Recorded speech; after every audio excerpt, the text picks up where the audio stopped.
Hello dear students, good evening, good morning and good afternoon. मुझे उम्मीद है कि आप खैरियत से होंगे। आज का हमारा लेक्चर उर्दू लर्निंग का ये छठा लेक्चर है, यानी कि लेक्चर नंबर 6। और इसमें हरूफ तहजी के हवाले से जो हम बातें सीख रहे थे उसी से आगे तसलसल चलेगा। और उर्दू अल्फ़ाबेट हम लिखने का तरीका, उसका इंग्लिश में साउंड और उसको जो है उससे कौन कौन से अल्फाज बनते हैं, इस पे हम बात कर रहे थे। इस हवाले से आज का ये आखिरी लेक्चर है और इंशाल्लाह अगले लेक्चर में हम कुछ छोटे छोटे से अल्फाज को लिखना और उनको जोड़ने के साथ साथ छोटे छोटे जुमले उर्दू के हम सीखना शुरू कर देंगे। तो आज का ये लेक्चर जो है इसका बाकायदा आगाज़ करते हैं। आज का पहला हर्फ जो है वो हमारे सामने मौजूद है मुख्तलिफ़ हरूफ, और उसमें से हम जो आज सबसे पहले लिखना सीखेंगे वो है तोएं। जी, तो देखते हैं तोएं कैसे लिखा जाता है और उससे कौन से अल्फाज बनते हैं। ये देखिएगा जी, तो आपने ये लफ्ज़ पहले भी सीखा हुआ है और ये देखें एक छोटी सी लाइन और उसको यूँ घुमाना है। तो ये लफ्ज़ आपने सीखा था ते, जब लगाया था तो उसके ऊपर अगर हम तोएं छोटा सा लगा दें तो वो बन जाता है टे, हार्ड फॉर्म में। इस तरह से कुछ लिखा था हमने, याद हो आपको? तो उस वक़्त हमने छोटा सा तोएं लगाया था। और ये रे के बाद अड़े, उसके ऊपर भी यही लफ्ज़ काम आता है। ठीक है, तो इसको हम बोलेंगे तोएं, तोता यानी पैरट। जी, तो तोएं दोबारा से लिखते हैं। ये देखें एक लंबी सी लाइन और उसको घुमा दिया तो ये बन गया तोएं। तोएं से तोता, पैरट, और ये आवाज़ टी की निकालेगा। ठीक है, हम इसको थोड़ा सा ये देखें, ये लिखा ऐसे है। तो आगे चलते हैं, फिर मैं दोबारा इसको आपको लिखने का तरीका फिर से बता देता हूँ कि तोता कैसे जोड़ के लिखते हैं। तो इसी तरह का इसी से मिलता जुलता इसी फैमिली का अगला हर्फ होता है, वो है ज़ोए।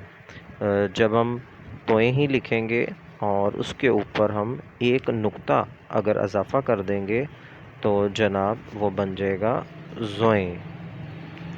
जी, ज़ोएं से लास्ट टाइम हमने ज़रूफ़ भी पढ़ा था, ज़रीफ़ भी पढ़ा था, और यहाँ पर हम लफ्ज़ इस्तेमाल करेंगे ज़ालिम। ज़ालिम जुल्म करने वाला।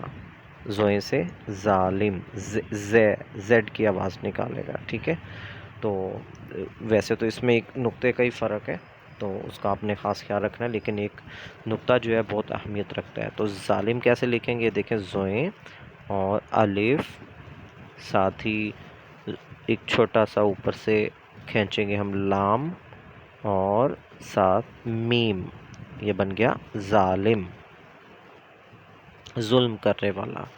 ठीक है, साथ साथ अपने वोकैबुलरी में भी इजाफ़ा कीजिए कि ज़ालिम कहते हैं जुल्म करने वाला, किसी के ऊपर तशद्दुद करने वाला, ज़्यादती करने वाला, जुल्म करने वाला। तो जी जनाब, तो इसको हम करते हैं रेज़ और हम चलते हैं अपने अगले हर्फ की तरफ जो कि है आइन। जी, तो आइन को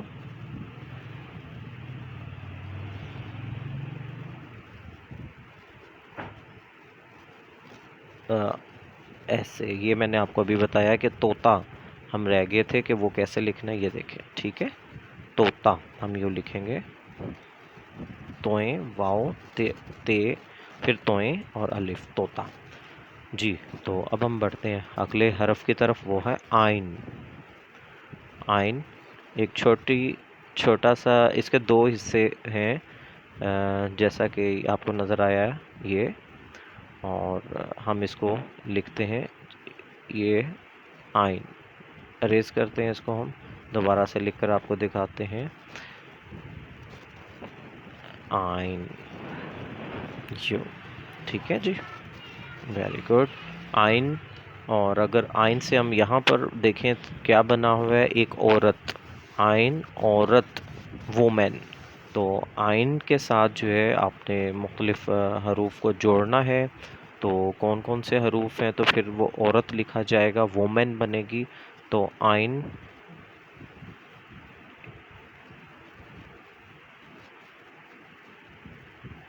ये आइन जी, वाओ और रे और ते। हाँ जी, अब आइन का उसका मुख्तसर हिस्सा अगर हम वाव के साथ जोड़ देंगे तो फिर बाकायदा लफ्ज़ बनेगा औरत। तो देखें कैसे लिखते हैं हम, आइन वाव। अब ये देखें इसकी शक्ल हमज़ा जैसे भी मिल रही है, लेकिन हमज़ा नहीं है, ये आइन है। आइन वाव, इसके साथ ही जोड़ेंगे हम इस तरह से, और रे, फिर ते जी, तो औरत जी। तो ये बन गया औरत, आइन औरत जी। अगर आइन ही लिखा रहे, इसी की अगली फैमिली है जनाब, अगर हम गौर करें तो आइन के साथ साथ हमने जोड़ तोड़ करके फिर मुकम्मल औरत लिख दिया, तो वुमेन। अगर अब हम अगले हर्फ की तरफ बढ़ते हैं और उसमें और इसमें भी सिर्फ एक नुक्ते का फ़र्क है, तो हम लिखेंगे आइन। मैं थोड़ा सा इसको इस साइड पर लिखता हूँ, ये देखिएगा, आइन,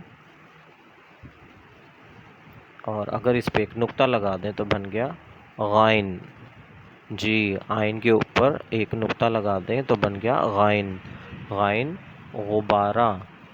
तो ये नुक्ता जो है बड़ा अहम है, और क्या वो उर्दू का एक शेर है, मिसरे की गलती ना हो जाए, बाकी मैं सुना देता हूँ। कहते हैं,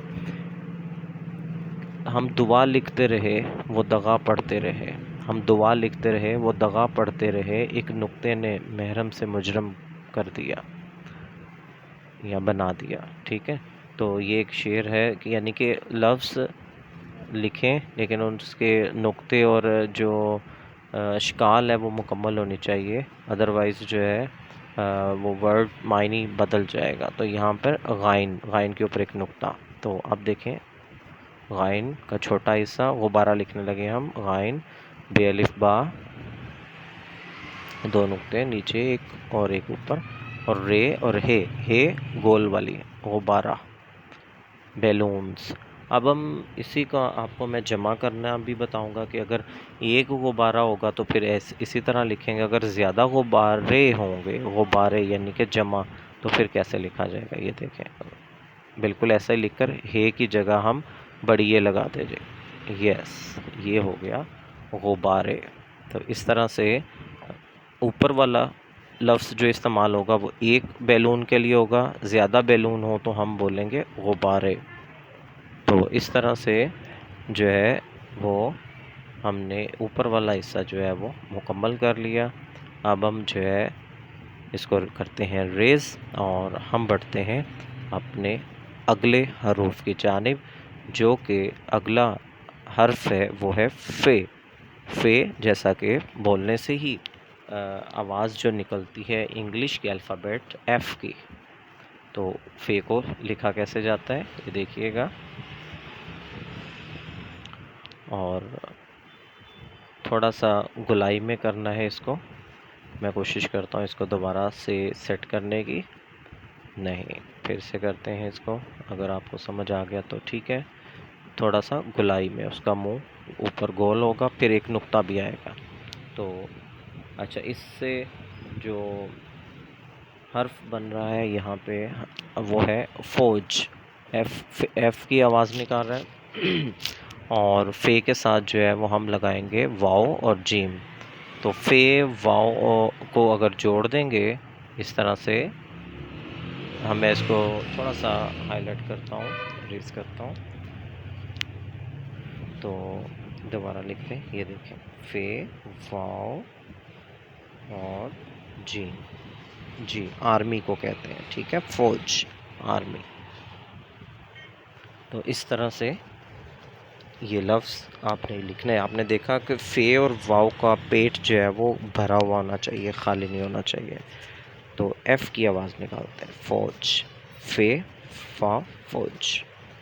जी, तो अब हम जो है वो अगले हरफ की तरफ जो है वो बढ़ते हैं। उससे पहले आप इस पे गौर कीजिएगा। जी, फ़ौज, फ़े वाव जीम, फ़ौज।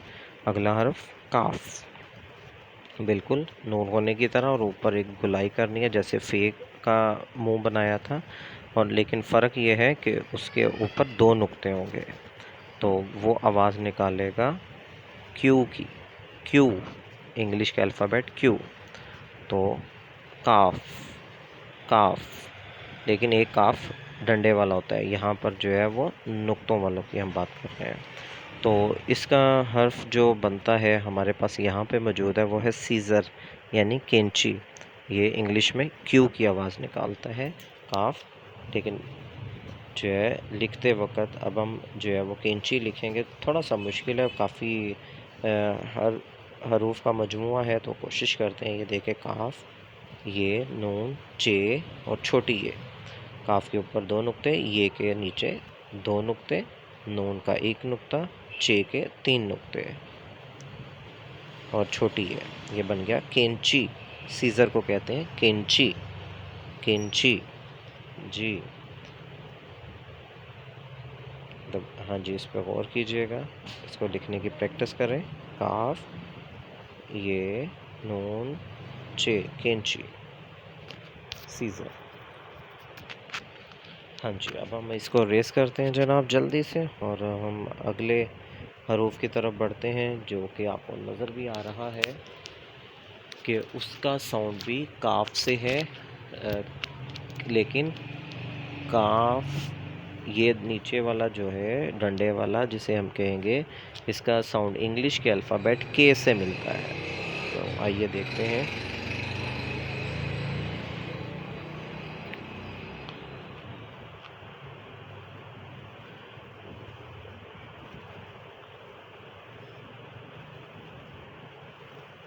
ये काफ। तो आज इसको हम लिखेंगे कैसे, तो हम सिलेक्ट कर रहे हैं अपना पॉइंटर। जी जनाब,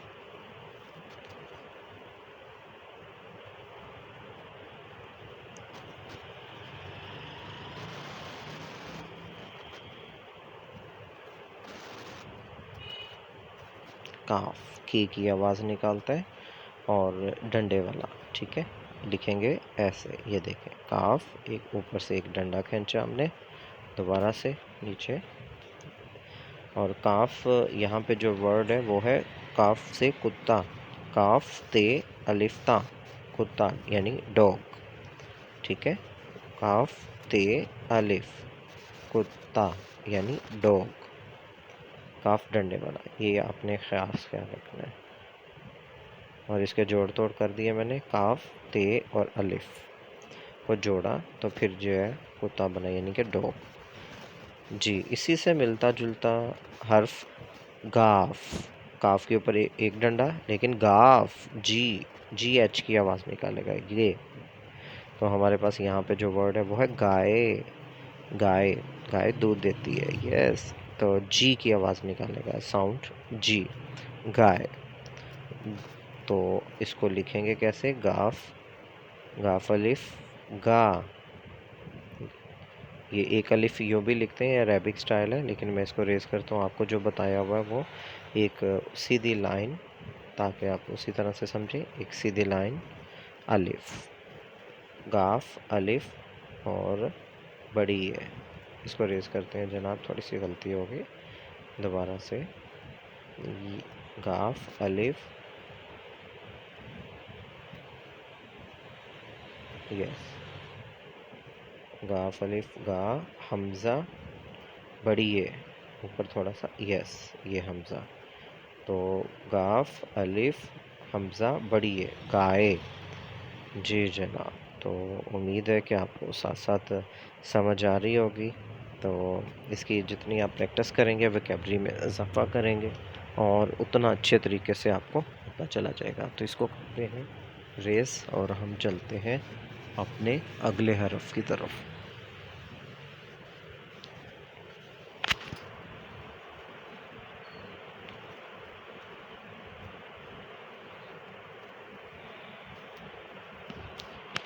जी, तो अगला हरफ है लाम। तो आपने पहले तो इसको मुख्तलिफ़ अल्फाज में इस्तेमाल किया हुआ है, लेकिन अब हम सिंगल लफ्ज़ इस्तेमाल करेंगे, लाम। तो लाम, लाम से जैसा कि यहाँ नज़र आ रहा होगा आपको, लड़की। जी, तो लाम रे काफ छोटी है, लड़की। तो गर्ल, औरत और लड़की में फ़र्क था लिखने में भी और वैसे भी। तो लाम आवाज़ निकालता है एल की। तो जी, लड़की। तो इसको हम कैसे लिखेंगे, आइए देखते हैं। लाम रे काफ छोटी है, की, काफ डंडे वाला इस्तेमाल करेंगे और छोटी है, ये देखें, लड़की। जी, तो ये बन गया लड़की। तो कितने हरफ इस्तेमाल हुए, लाम रे काफ छोटी है, लड़की, गर्ल, और लाम की आवाज़ एल की। ठीक है, वेरी गुड। अब हम अगला हरफ इस्तेमाल करते हैं, मीम। मीम मैंने लिख तो दिया, मैं कोशिश करता हूँ पॉइंटर से दोबारा, इसका पेट जो है वो भरा हुआ होना चाहिए। ठीक है, लिखते वक्त उर्दू में, क्योंकि मेरे पास ये पेन टिप जो है ये बारीक है, ये ज़रा हाईलाइट करते हैं। मीम, एम की आवाज़ निकालेगा, मीम। ठीक है जी, मीम इंग्लिश के अल्फ़ाबेट एम की आवाज़ निकालेगा। Very good. तो मीम से यहाँ पर लफ्ज़ है माँ। माँ उर्दू में भी, इंग्लिश में भी, और क्या मज़ेदार बात है, इंग्लिश में भी एम से ही होती है, माँ, और पंजाबी में भी माँ। मीम अलिफ माँ, नून गुना, माँ, मदर। ठीक है, मीम अलिफ नून गुना। जब नून के अंदर नुक्ता ना डालें तो वो गुना पड़ा जाता है। नून अगर आवाज़ निकालनी हो तो फिर नून के अंदर नुक्ता डालते हैं। तो मीम अलिफ माँ, नून साकिन, माँ। तो अगर नुक्ता डाल दें तो मान पढ़ा जाएगा, तो मान तो नहीं पढ़ना हमने, हमने माँ पढ़ना है, तो नून गुना आएगा। ठीक है, वेरी गुड। तो इसको करते हैं रेस, और अब हम अगले हरूफ की तरफ बढ़ते हैं। हमारा अगला हर्फ है नून। नून, जैसा कि साउंड उर्दू साउंड से भी जाहिर है, आवाज़ इंग्लिश की निकाल रहा है, एन, ना, एन, नून। तो इसको लिखेंगे कैसे,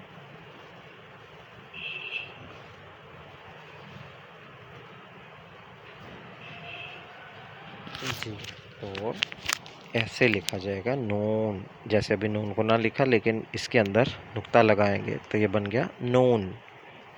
वेरी गुड। और ये आवाज़ निकाल रहा है एन की। एन से आपने नून से कुछ और अल्फाज भी कोशिश करनी है लिखने की। तो यहाँ पर हम लिख रहे हैं नाग।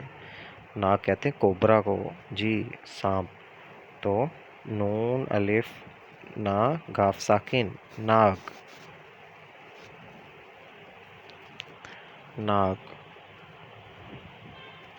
जी, और अगला हरफ वाव। वाव, वाव से वैन भी होता है, वाव से वर्दी भी होता है। तो यहाँ पर वर्दी यानी कि यूनिफॉर्म, किसी का भी यूनिफॉर्म हो तो उसे वर्दी कह सकते हैं। तो यहाँ पर सीधे सीधे लफ्ज़ हैं, वाव रे दाल छोटी है, वर्दी, वर्दी यानी यूनिफॉर्म, वाव रे दाल छोटी है, वर्दी, यूनिफॉर्म यानी आर्मी की यूनिफॉर्म, डॉक्टर की यूनिफॉर्म, कोई भी स्कूल यूनिफॉर्म, तो उसको हम वर्दी कहेंगे, लिबास को। जी जनाब, तो इसको स्क्रीनशॉट इसकी कर लें। वेरी गुड, मैं रेस कर रहा हूँ इसको। तो इसकी प्रैक्टिस कीजिए। हमारा आगे 2 हर्फ तकरीबन रह गए हैं इसके मुताबिक। तो हमारा अगला हर्फ है हे। हे की इकसाम मैंने आपको मुख्तलिफ पहले ही बताई हुई हैं, और आज अब जो हम प्रैक्टिस करने जा रहे हैं वो है हे, गोल गोल वाला। लेकिन जो हर्फ हम जिसकी प्रैक्टिस करेंगे उसके अंदर दो हे आएंगी, दो इकसाम की। तो देखते हैं। ये सबसे पहले हे आवाज़ निकालता है एच की, हे, एच, हाँ। तो लफ्ज़ है यहाँ पर हाथी, एलिफेंट, हाथी। तो हे एच की आवाज़ निकालता है, और हाथी हे। अब देखें, हे अलिफ हाँ लिखना हो तो उसके नीचे ये छोटी सी हे डाल दी जाती है। ये अलामत है गोल वाली हे की, हे हाँ हाथी। तो हर्फ के शुरू में हे आ जाए, अगर ये वाली हे लगाना मकसूद हो तो हम उसकी गुलाई एक हुक सी नीचे बना देते हैं, और दो आँखों वाली, दो चश्मी हे, और उसके ऊपर अगर नुक्ते आ जाएं तो वो थे बनेगा। उसके बाद था, टी एच था। ठीक है, इस तरह से आवाज़ निकलेगी। तो हम इसको बोलेंगे हा थी। कुछ हरूफ इंशाल्लाह अगले लेक्चर में आपको बताऊंगा, जो दो चश्मी हे वाले और छोटे हरूफ, छोटी शक्ल वाले हरूफ जो हैं, तो उससे आपको मज़ीद जो है वो वाज़ेह हो जाएगा।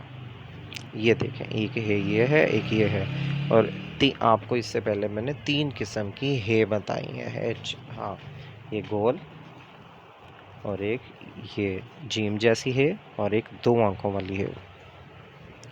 इन सब का इस्तेमाल मुख्तलिफ हरूफ में होगा, लेकिन साउंड मिलता जुलता है। हे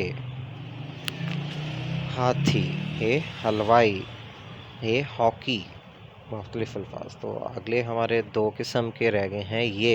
एक होती है छोटी ये, और एक होती है बड़ी ये।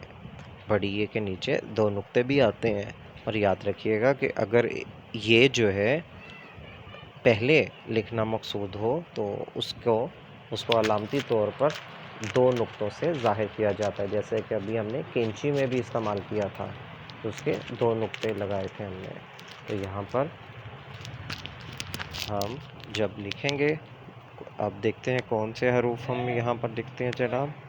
तो फिर हम बताते हैं कि उसके अंदर ये का इस्तेमाल किस अंदाज में किया जाता है।